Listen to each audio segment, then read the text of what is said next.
Stacks and queues are types of restricted access data structures, which means that they restrict how you can add and access data. Why do they do this? These structures can be useful for certain kinds of solutions, which we will preview after we talk about how these structures work. With our array-based and linked-based linear data structures so far, we have been able to push, pop, and get via the front, the middle, or the back. With a queue, we only have one push, one pop, and one access, which is front. And with a stack, we only have one push, one pop, and one access, which is at the top. Queues and stacks work with just the front and or back of its internal structure. We can implement it with our array or our linked list. This means we can implement our queue and stack on top of the previous structures we've worked on. So if we're implementing a queue or a stack on top of our existing vector or list structures, the mapping from the functions looks like this. Since a queue is a first in, first out structure, new items are added to the back of the list, so we use push back. Items leaving the queue are at the front of the list, so we can access them with get front and remove them with pop front. Since a stack is a last in, first out structure, new items are added to the top of the list, so we use push back, and items leaving the stack are also accessible at the top of the list, so we access them with the get back and remove them with pop back.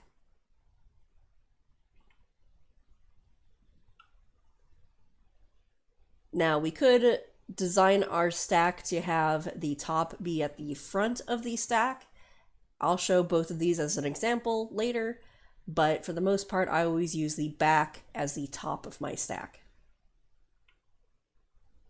So let's look at the queue and stack structures in more depth now. Queues are a relatively intuitive data structure since we have queues in our daily lives. We line up anytime we're at the store. When we line up, we enter at the back of the line.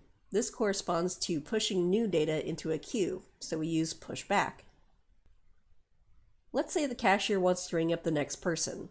They're not going to look at the back of the queue, they'll look at who's in front, so we can only access the frontmost item in a queue. So whatever the next item to process is, that is at the front. We use the front function, and that calls get front from its underlying structure. Once the customer at the front of the line has been taken care of, they leave the line. They don't leave it from the back, they leave it from the front. Then the next person moves up. So this would be the pop front functionality. Queues are called first in, first out structures because whoever got in line first also gets to go first. The person at the front of the line is the one who has been waiting the longest, and the person at the back is the one who just got in line and has been waiting the least amount of time. So let's say we have this empty array and we're going to use it as a queue. We push our first customer, Haley, and they go from the back to the front of the queue because they've been pushed at the back, but it fills from left to right. We push Ilya, and they go at position 1. And we push Singh, and then they go at the very back of the line too. Next, the cashier needs to ring somebody up, so they're going to access the front of the queue. And then once they're done, the queue gets popped and everyone moves forward by 1. This is just our standard pop front functionality. So now there's a new front to the queue and so on until we process everything in the queue. So what about computers and software? Well, we can use messaging queues. Some software communicates to other parts of the program via messaging, or maybe the software receives messages externally via an API. The received messages get queued up and processed in the order received. We could also implement a work queue. So for example, I had a student job doing data entry. There was a queue of customer requests to take care of, and each employee pulled whatever the next frontmost item was from the queue and worked on that. So there were multiple people working on it. They would each pull from the front and get whatever the next priority item was. So anything that needs a lineup structure is good. So a queue is good for any time we need some sort of lining up structure.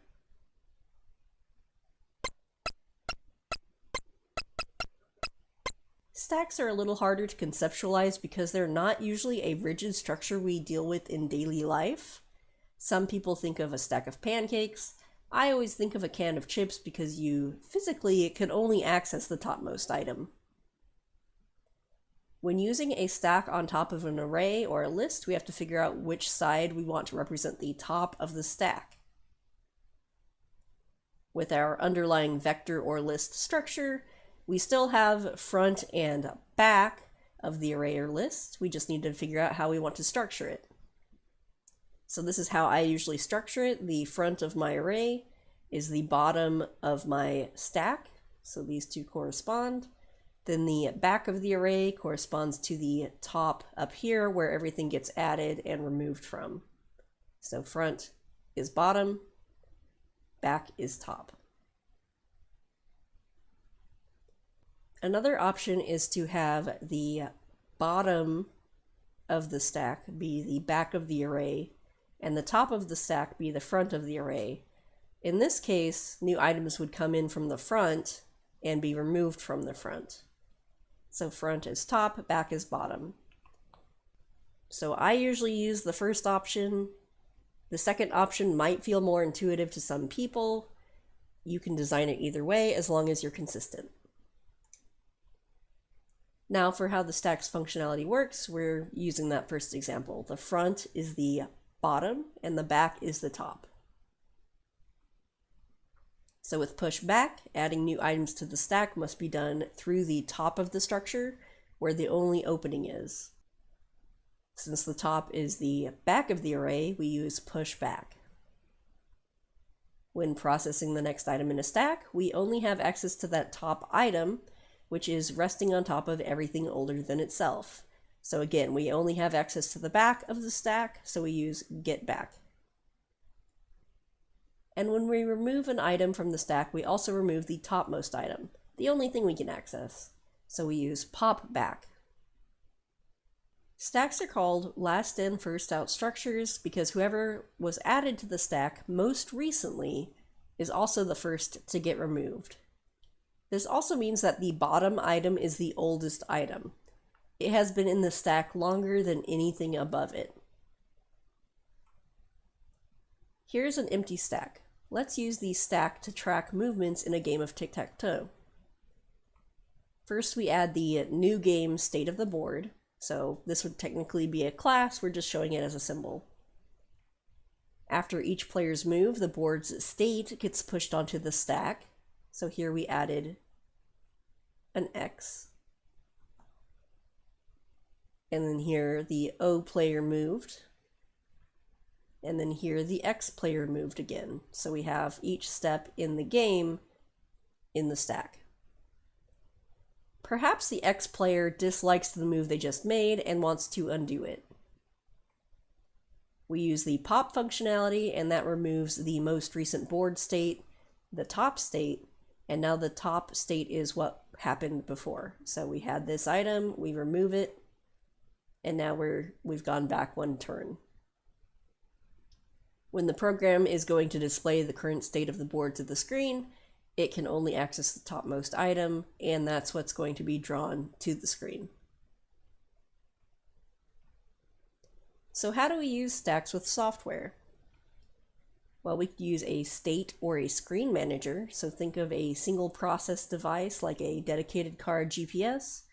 There are buttons to navigate between screens and a back button. Tapping a button, like going to the options, will push that screen onto the view stack. Clicking the back button will then cause pop to occur, causing us to return to the screen prior. So we start on the main menu. Let's say we clicked on options. It then opens the options menu on top of it. Let's say we click on language. Then it opens the language screen. Then when I start hitting the back button, it'll remove that from the stack by popping. Then we hit the back button again. and it returns back to where it was. Similarly, we could use a stack for undo functionality. So backing out of screens is just like doing an undo. We can also do this with turn-based games like tic-tac-toe or a chess game where we can undo a move by storing board states in a stack. Or even as you type keys on the keyboard. The most recent key pressed is the top of the stack. If you hit backspace, then you pop your key presses from the most recent to the most old. So for example, let's say we're going to type in cat, type in C, then type in A, then type in T. Now I need to erase this, so if we hit backspace, we're going to pop. So first T is removed, and we hit backspace again, then A is removed. And we hit backspace again, and we have cleared the entire stack of what we've typed. Maybe you've noticed a call stack pane when debugging your code. This call stack keeps track of each function that is called, leading up to where you've paused the program. The topmost item is the current function, and each item beneath it is what called the one above it. So for instance, when the program starts, main was called, that's the bottom of our stack. Main called the gameplay function, so that got pushed onto the stack, and that's here. Then later on, gameplay called the generate map function. So then it's the top of the stack and where we're currently paused at.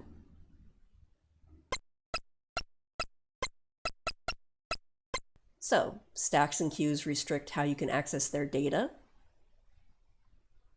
Stacks and queues can be implemented on top of an existing structure, so that means less coding for us. And they each have their own uses. Cool.